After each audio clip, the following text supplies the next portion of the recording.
Hey folks, and welcome to a small little recording here.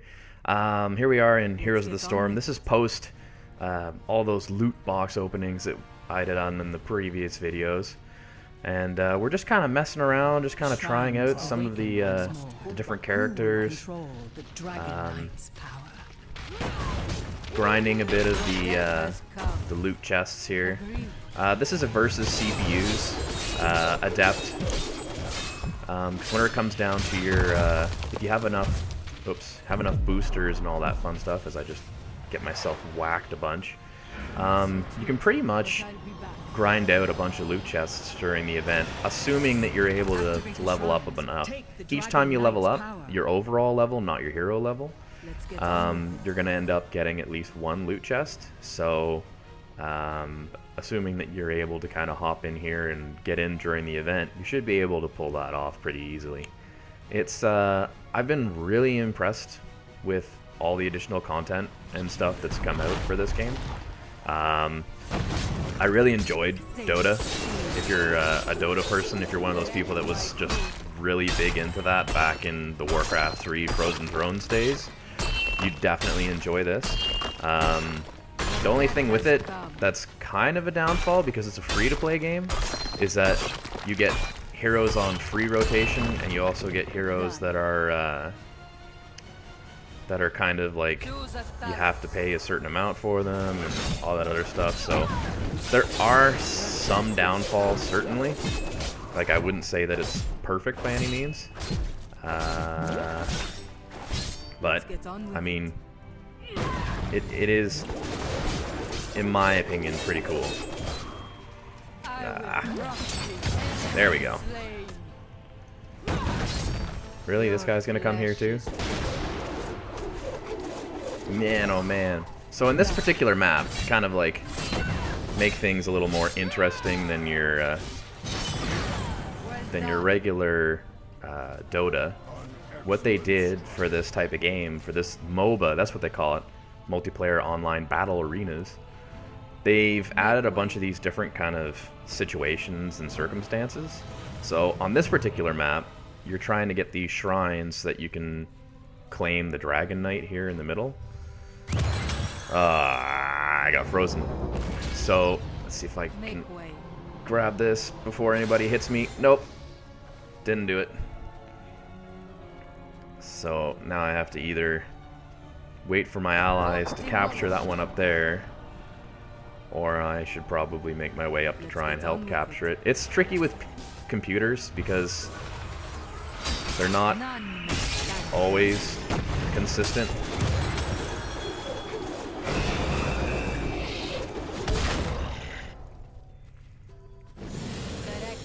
Yeah, so there's a circumstance where all the computers, because the top one was empty, ran up to the top, and then, oh my goodness, that Diablo computer's going that way.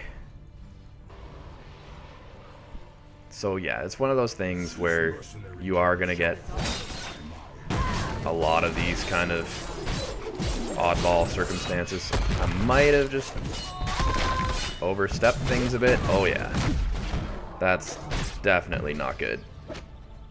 Let's see if I can get out of there. Nope. Have not forgotten you. Darn it.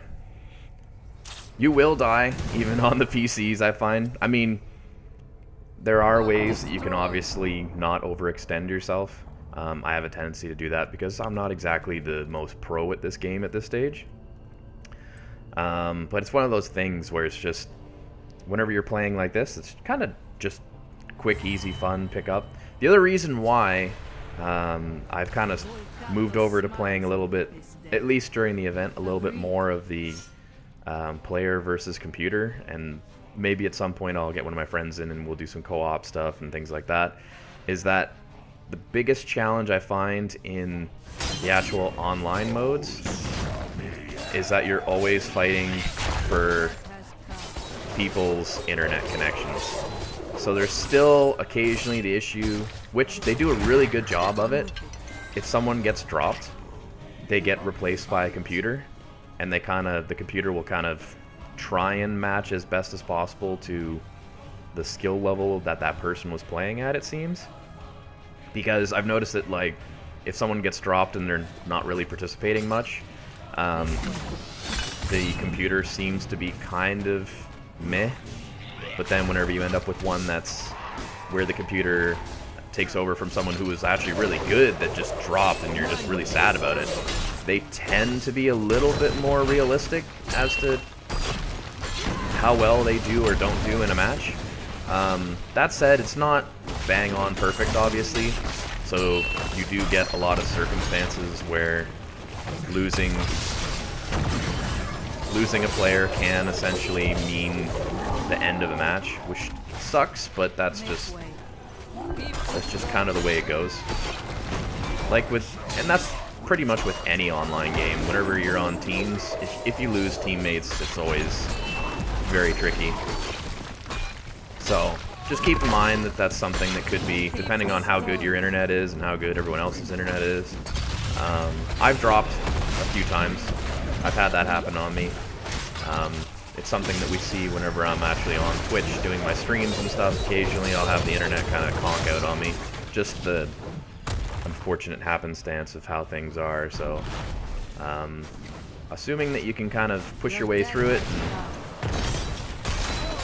you're able to kind of find a way to make it work. Generally, it should be pretty good. Oh. Ow. Darn Butcher. That's a character I play a lot, actually, is the Butcher. I've played him quite a bit. My two favorites, though, are, I think I mentioned this before in another video, ETC and Diablo. Right now, I'm just playing Sonya because we got this new costume and mount, which I'll kind of do a little zoom in here. So you can see this is what she kind of looks like at the moment, which is kind of cool. And she got the two wicked swords there. But yeah, so I'm just giving all these kind of different things to try here, just post opening some loot boxes.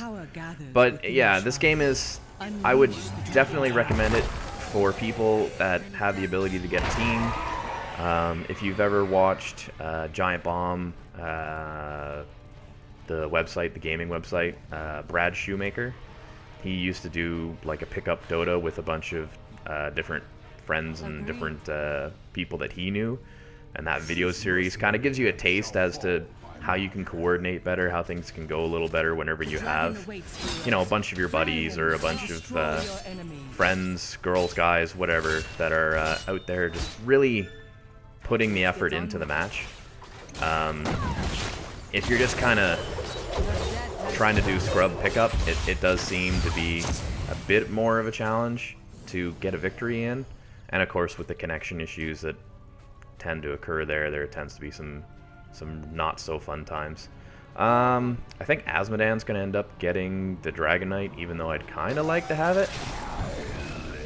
But that's okay. We'll just follow Azmodan through. So this is the different thing that I was talking about for this one. We're finally kind of seeing this here. This is, so Azmodan's possessed this Dragon Knight character who pretty much just stomps over everything. It's super cool. Oh, I'm in a bad spot. Gotta get out of there. We'll just hack up this wall to get some health back. And I'll have to hearth back. So that's kind of one of the tricks with this game, is you want to try and get out of the way. If you can, at least. It's one of those things, you don't want to end up getting stuck where you're just kind of like, no, and then you die. Ah, I missed the end of the match. Anyways, and that's what happens at the end whenever you defeat one enemy or the other. Victory. Yeah, we win. So, yeah, there's MVPs. The Diablo skin, like the Diablo 3 skin, is always so cool to me. Hey, there I am on the end. I'm gonna upvote myself. So, Heroes of the Storm, that's kind of a quick little taste for anybody that hasn't really checked it out. So yeah, there's your additional loot chest that you get for just getting that one extra level, your player level. And you usually get one player level for one level of each character. So anytime you're playing characters, and this is what we have here for Sonya for the costume right now. But yeah, and then there's a bunch of different ones, and you can change. These are all the characters. Some of them are like Lucio here, so free-to-play hero for the day, and then you actually have characters that you own. I think I just got a new skin for... Yep! It's like Captain America style Raynor. Anyways, that's just a quick little kind of run through as to what's going on in Heroes of the Storm. Just a quick little heads up as to some of the things you can see, and then of course to remind you guys that the Suns Out Guns Out event is running now, runs through all of July. Cannot enough be able to say to you guys, gotta check it out. Totally worth it. Very entertaining. Even if you're just playing versus CPUs or just doing some of the weekly brawls, definitely a cool thing. And we'll catch you guys on the next one.